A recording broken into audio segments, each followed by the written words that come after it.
Max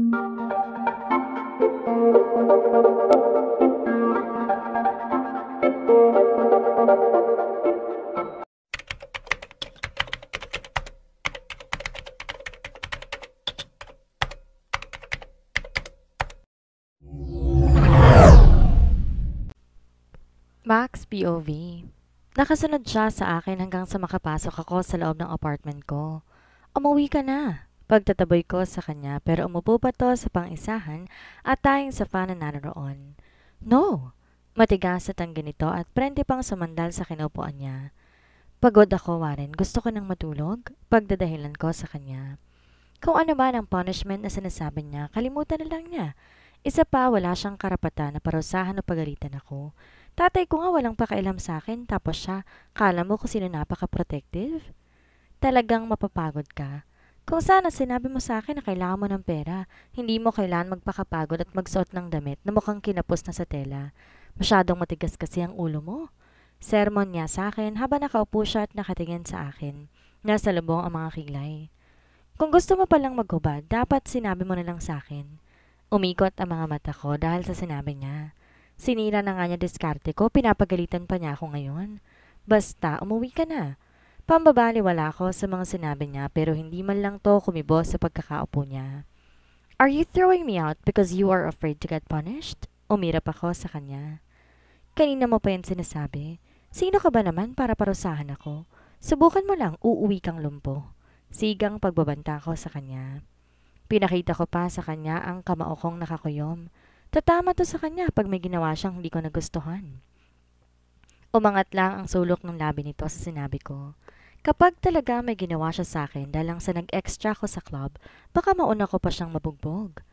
Hindi siya umimik pero tumayo siya at lumapit sa akin.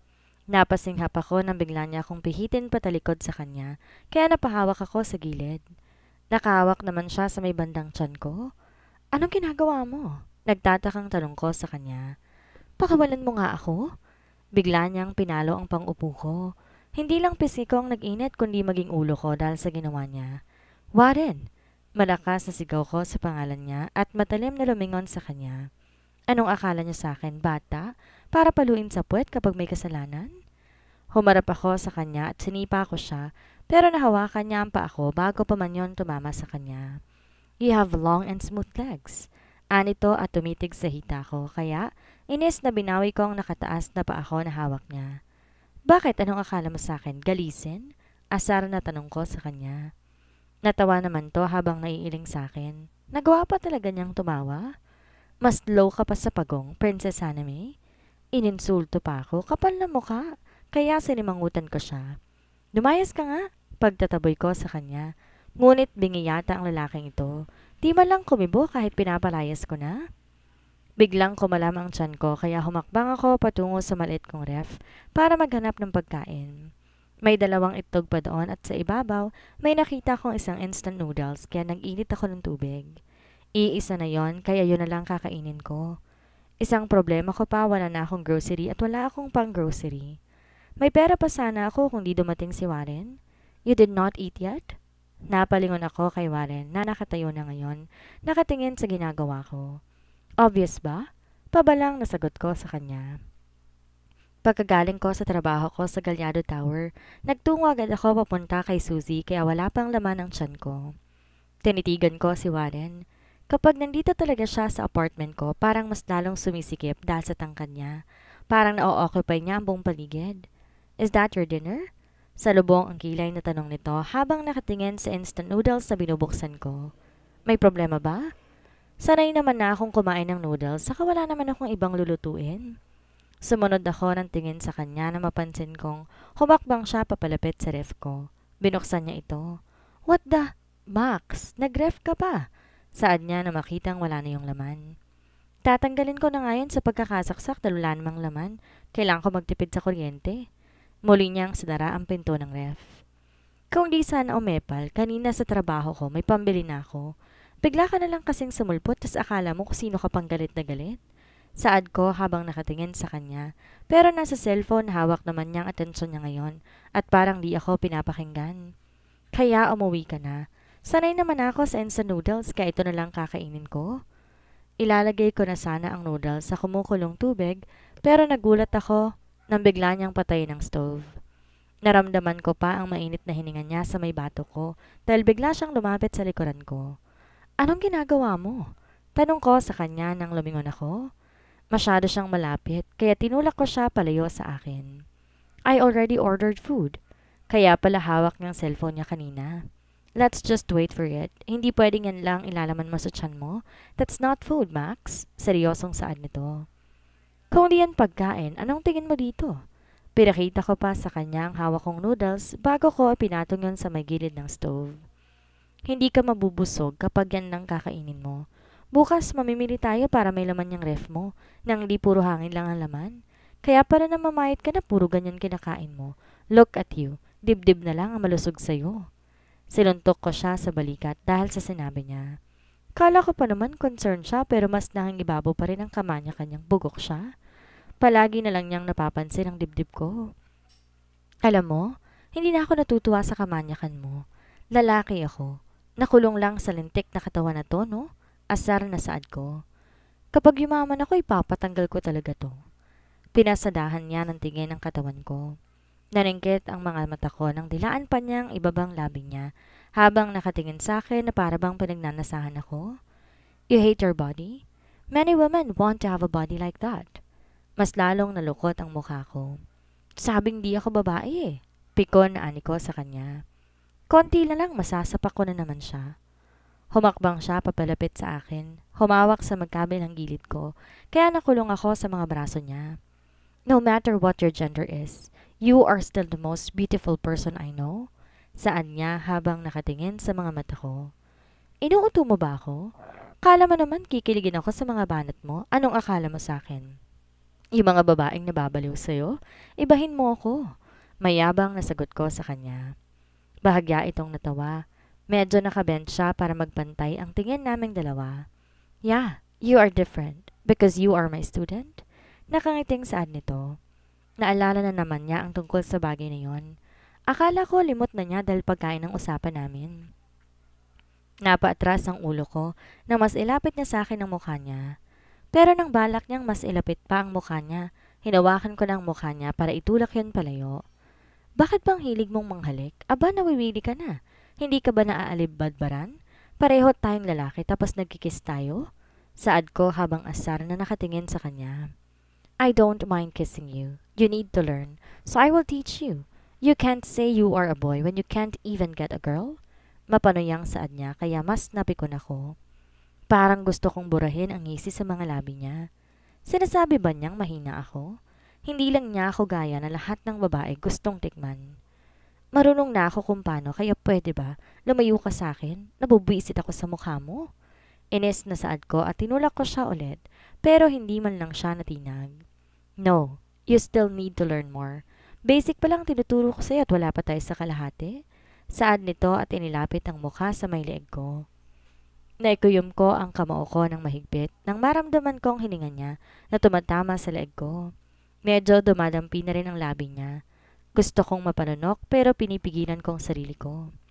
Nanlaki ang mga mata ko nang bigla niyang dilaan ang leeg ko. You smell good.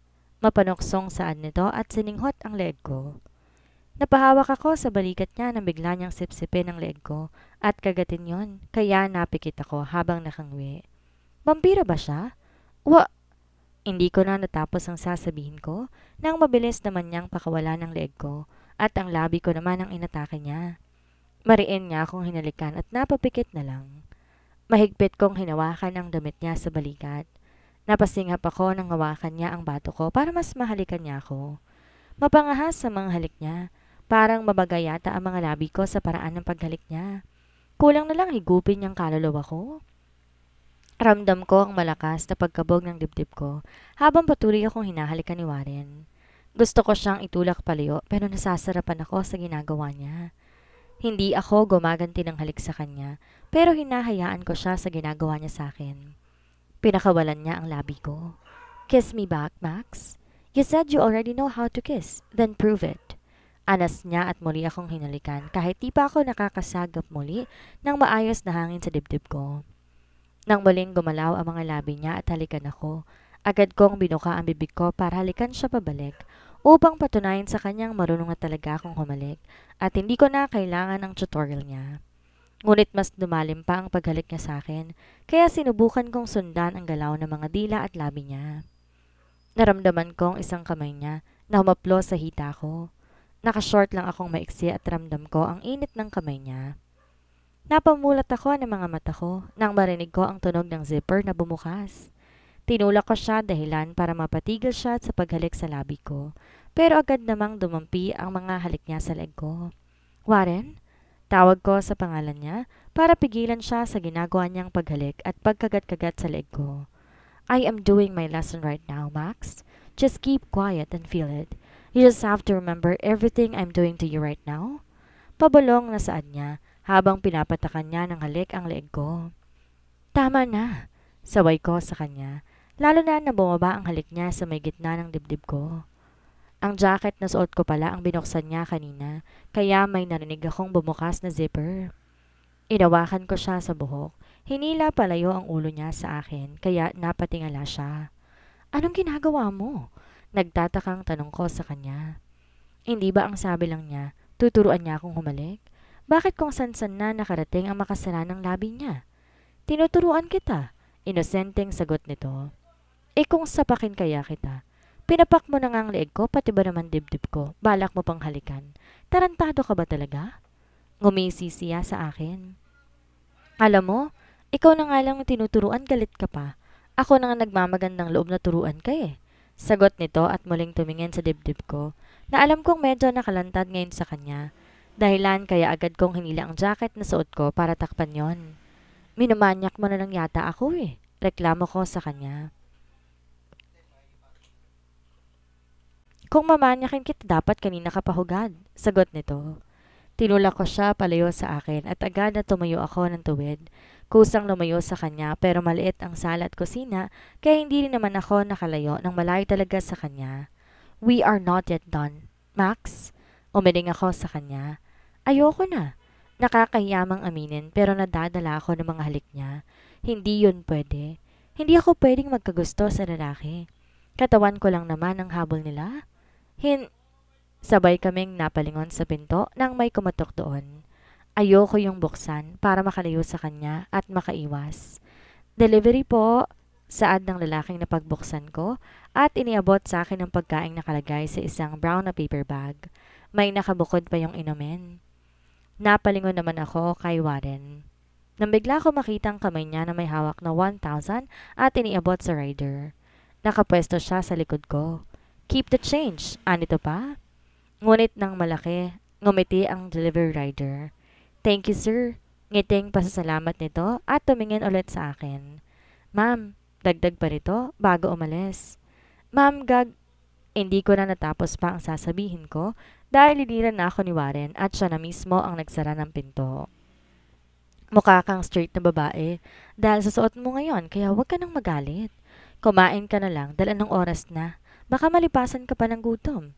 Anito at kinuha sa akin ang pagkaing dineliver na hawak ko pa. Hinila niya ako papunta sa table na may 2 upuan lang. Eat now, Max. Utos niya sa akin habang inalis isa-isa sa brown paper ang mga in-order niya. Kinuha ko naman ang inabot niya at di na ako nag-inarte pa. Kumain na ako pero napahinto ako na mapansin ko siyang nanonood lang sa akin. Hindi ka ba kakain? No, may iba akong gustong kainin, sagot nito. Ano naman? Labi mo. Sabi nito habang nakangisi sa akin kaya sinamaan ko siya ng tingin. Down there? Nang marinig ko ang sinabi niya, automatic na lumipad ang isang kamao ko at tumama sa kaliwang mata niya. Kita ko kung paano siya napangawi at nasaktan sa ginawa ko. Alam ko malakas ang pagkakasunto ko dahil maging ang kamao ko'y masakit ngayon pero binaliwala ko yon. Lumayas ka ngayon din sa harapan ko kung ayaw mong masaksak kita at makapatay ako. Nagngangalit ang bagang nasaad ko. Parang sasabog ako sa galit dahil sa kamanya kanya. Napatayo rin ako dahil ayaw niyang tumayo at iniinda niyang nasuntok ko. Napatakip ang isang kamay niya ngayon sa mata niya. Kahit mas malaki siya sa akin, kinakaladkad ko siya palabas ng apartment ko. Max, nagbibiro lang ako. Pigil niya sa akin habang hawak pa rin ang nasuntok ko. Ines na sinipa ko siya sa likod ng tuhod niya, kaya napaluhod siya. Damn! Narinig kong mura niya. Lumayas ka ngayon sa harapan ko. Kung ayaw mong baugin kitang gago ka. Pagbabanta ko sa kanya. Mabilis tong humawak sa pagitan ng mga hita niya at tumingon sa akin habang nakaupo pa rin sa sahig. Kitang-kita ko kung paano niya pinotektahan ang ulo niya sa baba. Max, don't say that. Para tayo magpaparami kung babao. Mabilis itong tumayo. Tumakbo palabas na makita niya akong tumalikod para kumuha ng kutsilyo. Nagtaas baba ang dibdib ko dahil sa galit sa kanya. Muling lumitaw ang ulo niya sa pinto. Akala ko tumakbo na talaga siya papaalis. Princess Hanami, this is physical abuse. Kakasuhan kita ng habang buhay pagkakabilanggo sa puso ko. Inagis ko ang kutsilyong hawak ko sa kanya. Pero sa pinto yun sumama dahil agad niyang naisara yun. Napapikit ako sa inis ko. Alam ko inaasar niya ako lalo na tinawag niya ako sa buong pangalan ko. Nainis lang ako dahil parang nilalandi niya ako. Ilang beses ko bang sinabi sa kanya na hindi kami talo. Nakita lang niya ako nakasuot ng sexy na damit. Bigla na siyang naging maharot bigla sa akin. Kahit asar ako sa kanya, muli akong bumalik sa table ko at kumain. Gutom na ako. Mainit pa ang ulo ko. Matapos kaming kumain, agad ko nang nilinis ang kalat ko at nagtungo sa banyo para magpalit ng damit. Hinubad ko ang jacket ni Warren. Pakiramdam ko, dumikit na sa akin ang amoy niya. Napakunot ang noo ko na mapatiin ako sa square na salaming may pintuan. Kiniling ang leeg ko at napapikit akong muli ng mariin habang mariing nagkalapat ang mga ngipin ko. May dalawang malaking kiss mark ako sa leeg ko. Naalala kong sinipsip niya ang leeg ko. Buwisit talaga ang Warren na yon. Vampira nga siya. Kapag nagkita kaming dalawa, sisiguraduhin ko, parehong mata niya na ang may mga black eye. Nakahiga na ako ngayon pero hindi pa rin ako makatulog. Nakakapanghinayang naging trabaho ko kanina na nauwi sa wala. Pera na sana yun. Pero dumating si Warren kaya naging bato pa. Ilang oras na lang sana may hawak na akong pera eh. Nasimulan ko na pero dahil kay Warren hindi ko natapos ang trabaho ko. Napahawak ako sa labi ko. Parang nasasanay na ang mga labi ko sa labi niya. Alam ko siyang first kiss ko pero hindi dapat ganito. Hindi ko rin alam kung seryoso ba talaga siyang turuan akong humalik. Parang ang manyak lang ng dating. Kailangan ko ba talagang matutunan yon? Pero kung yon ang paraan para isipin niya na gusto kong magka-girlfriend, sasakyan ko na lang. Siguro dahil nakita niya na ako na may girlfriend ko no dati, kaso hindi naman yung totoo. Sinasakyan ko lang yung babae. Hindi ko inaasahan na sa lawak ng Maynila, kaibigan pa talaga siyang matalik ng boss ko. Noong una nagtatago pa ako sa kanya pero nakita pa rin niya ako. Dati pa kasi akong asar sa kanya. Sa tuwing magbabakasyon siya palagi sa probinsya namin, palagi siyang nagpapapansin at inaasar ako. Huminga ako ng malalim. 3 taon na pala. 3 taon na mula nang palayasin ako ni tatay at alam kong ayaw pa rin niya akong umuwi. Kahit na hindi naman ganon kalala ang ginawa ko. Pakiramdam ko nga gumawa lang siya ng paraan para mapalayas talaga ako. Napabuga ako ng hangin. Miss ko na si nanay at ang mga kapatid ko, pero hindi naman ako makauwi. Muling bumalik sa alaala ko ang nangyari noon bago ko palayasin ni tatay. Flashback. Psst! Sexy! Sit-sit ng isa sa mga tambay sa akin habang bumibili ako ng 5 kilong bigas at sardinas. May dala ako mga gulay na pwede namang ulamin din. Kagagaling ko lang sa trabaho ko at sigurado ko wala nang pansaing sa bahay kaya bumili na ako bago pa ako umuwi. Nagmamaneho ako ng mga dinideliver na paninda. Mabuti na lang marunong ako mag-drive kaya mabilis akong nakakuha ng trabaho dahil kumuha ako ng lisensya. Yung tatay ko kasi may trabaho naman pero mas inuuna niyang sugal kaysa lamang sikmura namin. Mas mahalaga sa kanyang alak kaysa bigas at ulam, kaya kahit may kita siya sa trabaho niya, wala naman siyang naitutulong. Mga gago, sigaw ko sa mga ito. Sanay na akong nakatambay sila palagi sa may kanto, papunta sa bahay namin. Mga construction workers sila dito sa ginagawang building malapit sa may amin. Yon kasing dating palayan na malapit dito sa amin, gagawin na raw subdivision, kaya maraming gumagawa. At kapag tapos na sila sa hapon, dumarayo sila dito sa may kanto para mag-inom ng 4 kantos. Ewan ko ba sa mga ito? Nagpapakapagod sa ilalim ng sikat ng araw at magbuhat na mabibigat, tapos sa alak lang din inuubos ang pera nila? Parang si tatay lang. Kaso mas malalang ama ko kasi may alak na, may sugal pa siya, gaya ng sabong. Alam mo, Max, kung naging babae ka lang sana, baka niligawan na kita, sabi ng isa na nakahubad baro pa. Kala mo naman ang ganda ng katawan, puro naman tiyan. Babae naman si Max eh, tahong lang ang gusto. Max, subukan mong tumingin ng talong, sigurado ko sa'yo hahanap-hanapin mo. Saan naman na isa na medyo may edad na at walang ngipin sa unahan? Tantanan nyo nga ako. Dahil kung mga gaya nyo rin lang naman, mas mabuti pang hindi na lang. Tsaka lalaki ako. Paduduguin ko ang ulo ng magsasabing babae ako. Maangas na saad ko sa kanila. Sorry boys, ako ang nagwagi.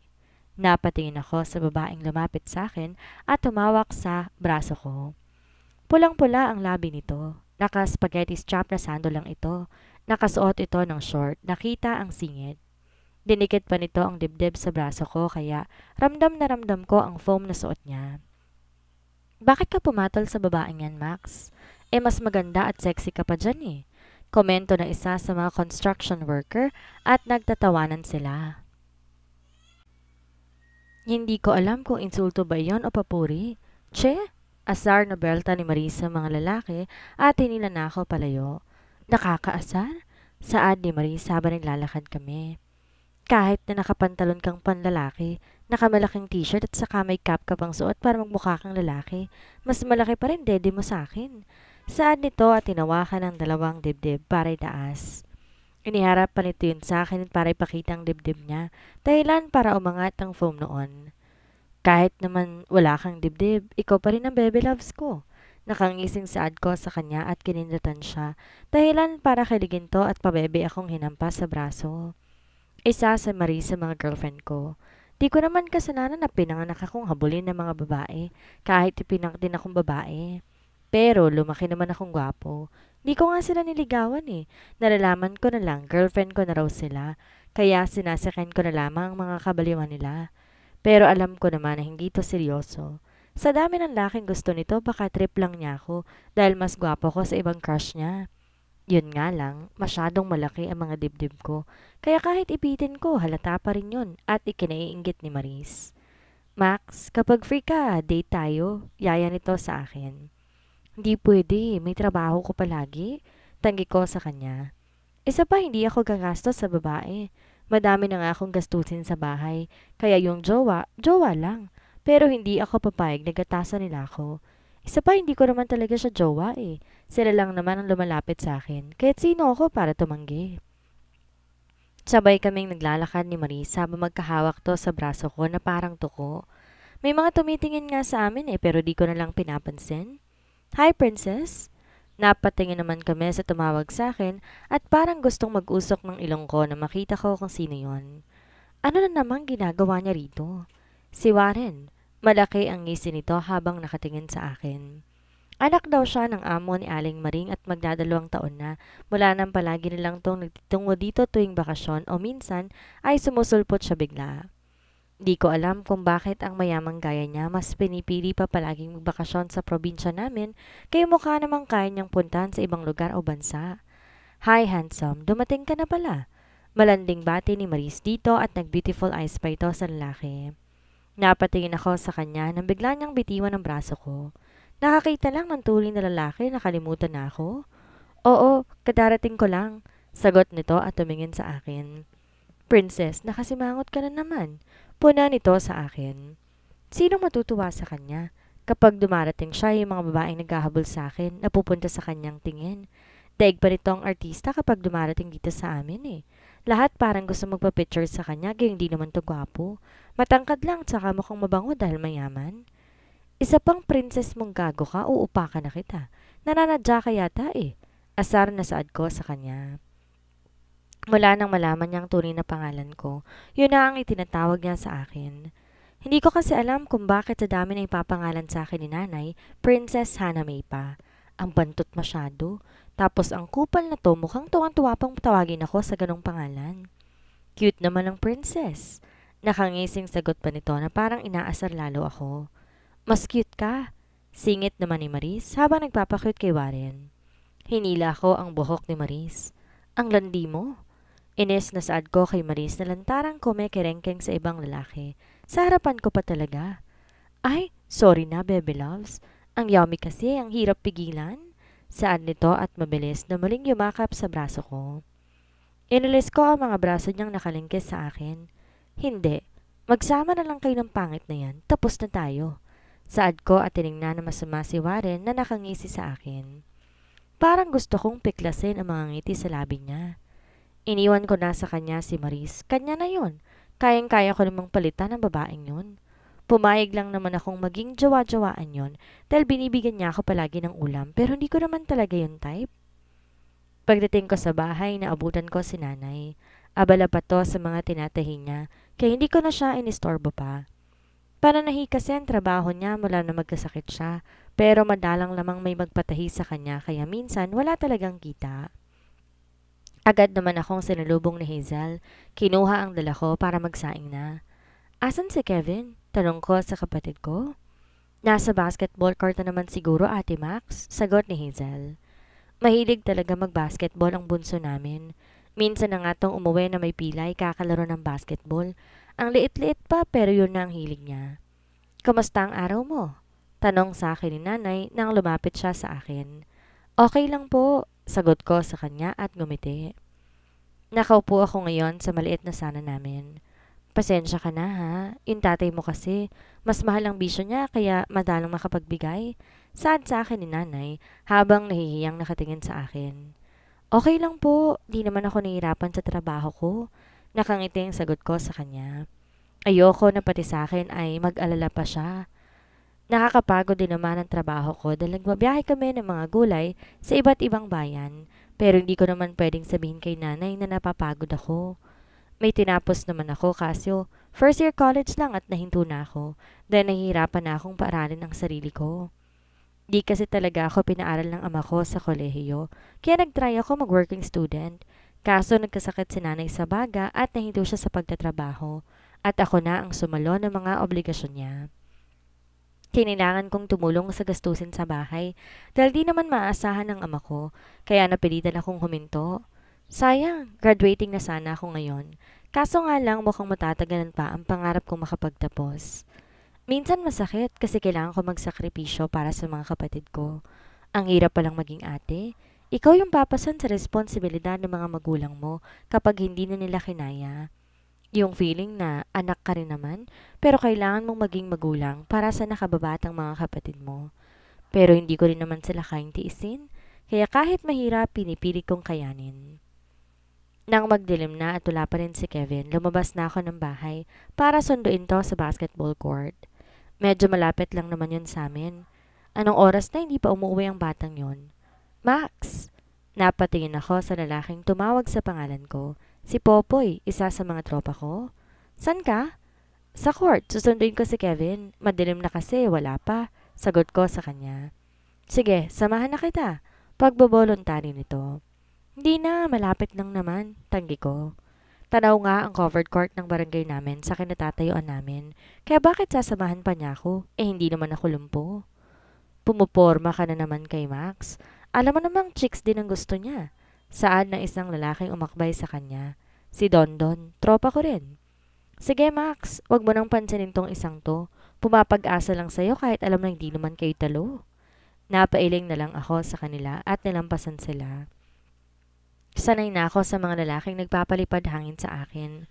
Umaasang maibabalik pa nila sa pagiging straight na babae. Kaso ito na ang pinili ko. Ayaw kong maging mahina. Nagpatuloy ako sa pagpunta sa court at palapit pa lang ako ay rinig ko na ang tunog ng tumatalbog na bola. Madilim na at may lampos laang doon kaya nakakapaglaro pa rin sila kahit gabi na. Pakunot ang noo ko na makita ko ang kapatid ko na may kapreng kalaro. Silang dalawa na lang dito sa court. Isa pa sa pinagtataka ko, close sila ng bunsong kapatid ko. Kahit madalang lang naman silang magkita at kung tutuusin, dahil lamang siya dito sa amin. Kevin, halika na. Kakain na tayo, gabi na naglalaro ka pa. Tawag ko sa kapatid ko na may hawak ngayon ng bola at napalingon sa akin. Nakatayo ako ngayon sa gilid ng court. Ang laki-laki ng bola na dala niya, gayong ang liit pa niya. Grade 4 pa lang kasi siya. Agad na naagaw sa kanya ni Warren ang bola dahil nawala sa focus ang kapatid ko. Princess, catch! Sigaw ni Warren at inihagis sa akin ang bola na agad ko namang nasalo. Nag-dribble ako papalapit sa ring pero naatrasan ako ng kapatid ko. Kaya umiwas ako pero dumulas ang paa ko at nakita ko si Warren tumakbo papalapit sa akin. Pero mas nanlaki pa ang mata ko na makita ko na nakadapa at sa akin babagsak. Nahawakan niya ang ulo ko bago pa man ako bumagsak. Dahilan para yon tumamay hindi sa semento. Pero napangawi pa rin ako dahil tumama ang likod ko. Biglang bumigat ang dibdib ko. Nanlaki ang mata ko na makita kong nakadapa sa ibabaw ko si Warren.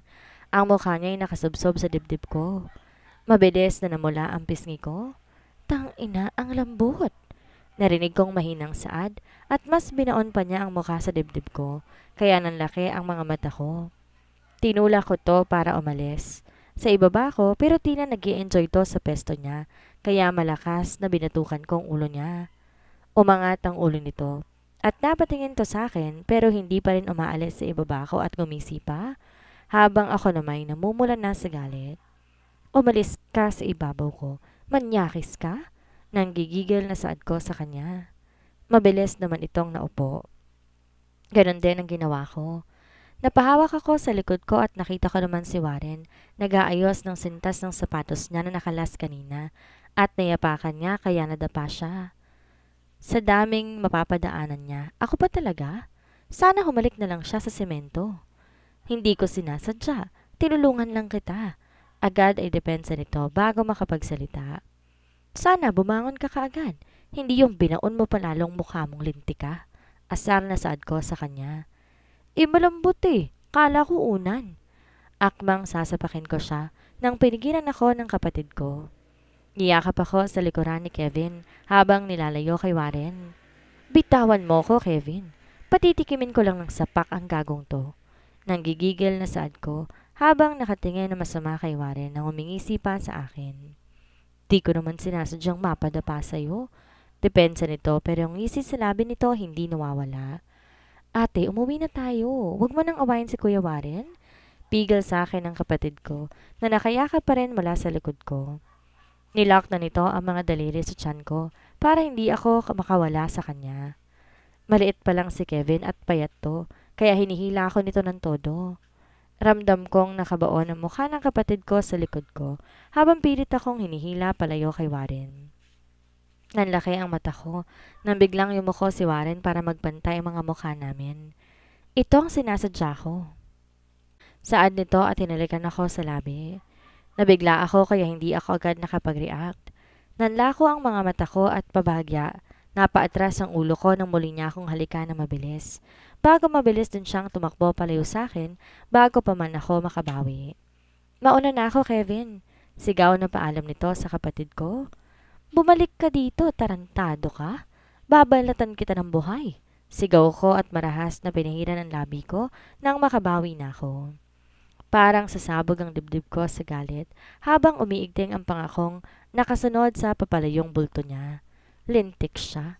Yung first ko. Ninakaw niya yung first kiss ko. Huwag siyang magpapakita sa akin. Babaugin ko talaga siya. Muli kong pinahid ang mga labi ko. Nagiinit ang ulo ko. Sa Warren na yon? Huwag talaga siyang magpapakita sa akin. Sisiguraduhin ko. Manghihiram siya ng mukha sa aso. Pangit pa naman niya. End of flashback.